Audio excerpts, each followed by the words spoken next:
ஹிந்தியில எப்படி கேள்வி கேட்கலாம் அப்படிங்கிறத இந்த வீடியோல பார்க்கலாம். ஸோ ஃபர்ஸ்ட் எடுத்தோன்னே எத்தனை மணிக்குன்னு கேட்போம் பார்த்தீங்களா? அதை ஹிந்தியில கித்தனா பஜே ஹே அப்படின்னு கேளுங்க.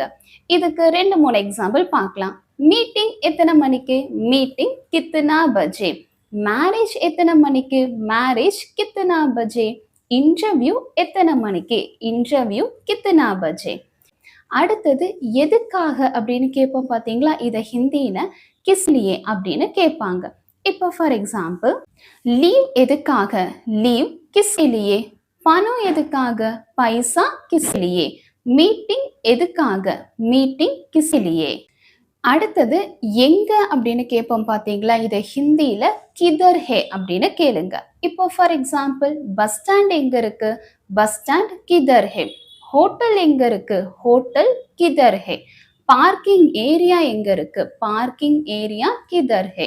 சீட் நம்பர் 6 எங்க இருக்கு? சீட் நம்பர் 6 கிதர் ஹே. அடுத்தது யாரோடது அப்படிங்கறத ஹிந்தியில கிஸ்கா ஹே அப்படின்னு கேட்டுக்கலாம். இப்போ ஃபார் எக்ஸாம்பிள், குழந்தை யாரோடது? பச்சா கிஸ்கா ஹே. பேக் யாரோடது? பேக் கிஸ்கா ஹே. வண்டி யாரோடது? காடி கிஸ்கா ஹே. இந்த மாதிரி நீங்க சென்டென்ஸ் மேக் பண்ணிக்கலாம். இப்ப அடுத்தது எப்படி அப்படிங்கறத ஹிந்தியில கைசா அப்படின்னு கேளுங்க.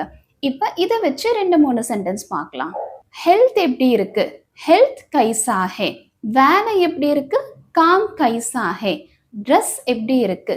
கப்படா கைசா ஹே. அடுத்தது யாருக்காக அப்படிங்கறத ஹிந்தியில கிஸ்கேலியே அப்படின்னு தான் சொல்லுவாங்க. இதை வச்சு 2-3 சென்டென்ஸ் பார்க்கலாம். பணம் யாருக்காக? பைசா கிஸ்கே லியே. சாப்பாடு யாருக்காக? கானா கிஸ்கே லியே.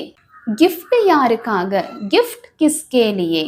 என் நேம் சுதா. நான் ஆன்லைன்லையுமே ஸ்போக்கன் ஹிந்தி கிளாஸ் எடுத்துட்டு இருக்கேன். நீங்க என்னோட கோர்ஸ்ல ஜாயின் பண்ணி படிக்கணும் அப்படின்னா இந்த நம்பருக்கு வாட்ஸ்அப்ல ஹாய்னு மெசேஜ் அனுப்புங்க.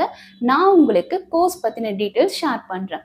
இந்த கோர்ஸ்ல நான் உங்களுக்கு பேசிக்ல இருந்து சொல்லிக் கொடுப்பேன். இதுக்கு முன்னாடி உங்களுக்கு ஹிந்தி தெரியல அப்படின்னாலும் பிரச்சனையே இல்லை. இந்த வீடியோவோட ஃபர்ஸ்ட் கமெண்ட்ல வாட்ஸ்அப் லிங்க் கொடுத்துருக்கேன். அதை நீங்க கிளிக் பண்ணியும் ஹாய்னு மெசேஜ் அனுப்பிக்கலாம். நான் சொல்லிக் கொடுத்த சென்டென்ஸ் யூஸ்ஃபுல்லாக இருந்துச்சு அப்படின்னா கமெண்ட்ல சொல்லுங்க. நான் இன்னைக்கு சொல்லிக் கொடுத்த சென்டென்ஸை யூஸ் பண்ணி நீங்க டெய்லி ஹிந்தி பேச ஆரம்பிங்க. நம்ம நெக்ஸ்ட் வீடியோவில் பார்க்கலாம். பாய்.